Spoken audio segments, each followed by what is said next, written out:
अस्सलाम वालेकुम उमर। आज का हमारा टॉपिक है ऑनलाइन चैलेंजेस और वायरल वर्कआउट। कैसे हैं आप? आई एम गुड, वालेकुम अस्सलाम। Let's talk about it. तो स्टार्ट करते हैं हम सेगमेंट को। सबसे पहला मेरा ये सवाल है आपसे, क्या ये सच में सेफ़ है या बस व्यूज़ के लिए रिस्क लिया जा रहा है? वायरल वर्कआउट्स का प्रॉब्लम ये है कि इसमें ना तो सेट्स, ना तो वॉल्यूम, ना तो वेट के ऊपर ज़्यादा कोई फोकस किया जाता है। बस कोई भी मूवमेंट उठा के जो है ना, जो ऑडियंस देखे उसे बस कर देते हैं just for the sake of use. तो सेफ्टी के लिहाज से I don't think so it's safe, because आप उसमें बहुत सारे वेरिएबल्स हैं जिनको कंट्रोल नहीं कर रहे होते। तो I don't think it's safe. अगर कोई बिगनर्स अपनी वीडियोस बना के जिसको उतना इल्म ना हो, तो क्या वो इस चीज़ का यूज़ कर सकता है? क्या वो ये रिस्क ले सकता है? बिगनर्स का सबसे बड़ा प्रॉब्लम होता है कि उनको नहीं पता होता वो कौन सी मूव किस फॉर्म के साथ कर रहे हैं। उनकी बॉडी इतना अच्छा कंट्रोल नहीं कर पाती उस मूव को। फॉर एग्जांपल, अगर मैं किसी बिगनर को बोलूँ जंप करो और नेगेटिव को कंट्रोल करो या इसेंट्रिक को कंट्रोल करो, तो वो इतना अच्छा कंट्रोल नहीं कर सकता। इसी तरह वायरल वर्कआउट्स में भी बहुत सारी अनकंट्रोल मूवमेंट्स होती हैं जिसे एक बिगनर कंट्रोल नहीं कर सकता और इंजरी का चांस बढ़ जाता है। सच बताओ कि नो पेन और नो गेन, क्या ये वाकई कहीं हॉस्पिटल तो नहीं पहुंचा देता? नो पेन नो गेन आपको हॉस्पिटल पहुंचा सकता है अगर आपकी कनेक्टिव टिश्यूज़ या फॉर एग्जांपल स्टेबलाइजिंग मसल्स में इंजरी हो जाए। जैसे फॉर एग्जांपल बहुत कॉमन है रोटेटर कफ इंजरीज़।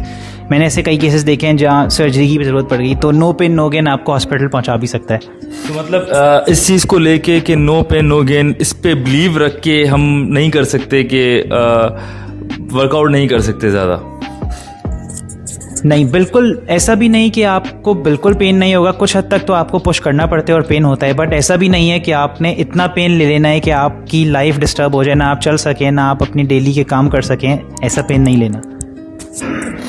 अच्छा, साइंटिफिक ट्रेनिंग और वायरल वर्कआउट्स में क्या फ़र्क है, क्या डिफरेंस है? जो साइंटिफिक ट्रेनिंग का टर्म बहुत ज़्यादा यूज़ होने लगा है। It's more about evidence based workout. क्या चीज़ काम करती है, क्या चीज़ रेप्लिकेट करी जा सकती है, जो चीज़ टेस्ट ऑफ टाइम को स्टैंड करते हुए आगे आई है, उसे आप एक एविडेंस बेस्ड या साइंटिफिक बेस्ड वर्कआउट कह सकते हैं।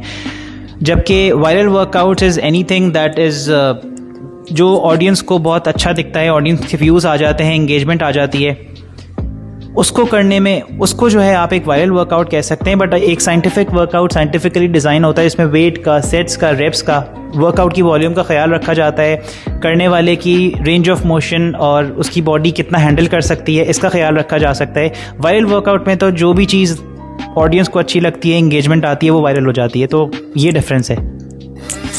ओके। अच्छा, मुझे ये बताएं कि आप एक एथलीट हैं, तो आपकी अपनी एक्सपर्टीज़ क्या है? बेसिकली मेरा काम है to work with athletes and general population clients. मेरी एक्सपर्टीज़ है रिहैब।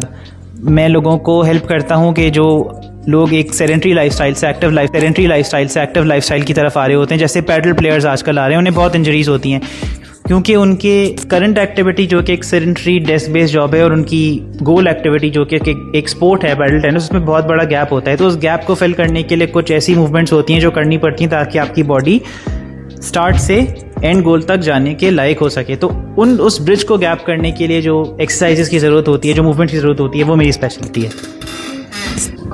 अच्छा, ये बताएं कि सबसे डेंजरस वर्कआउट क्या है वायरल वर्कआउट्स में? ओवरलोड या फिर गलत एक फॉर्म, क्या कहेंगे आप? उमेर, हर वो चीज़ डेंजरस हो सकती है जिसके लिए आपकी बॉडी रेडी ना हो और आप उसे एकदम से उस स्टिमुलस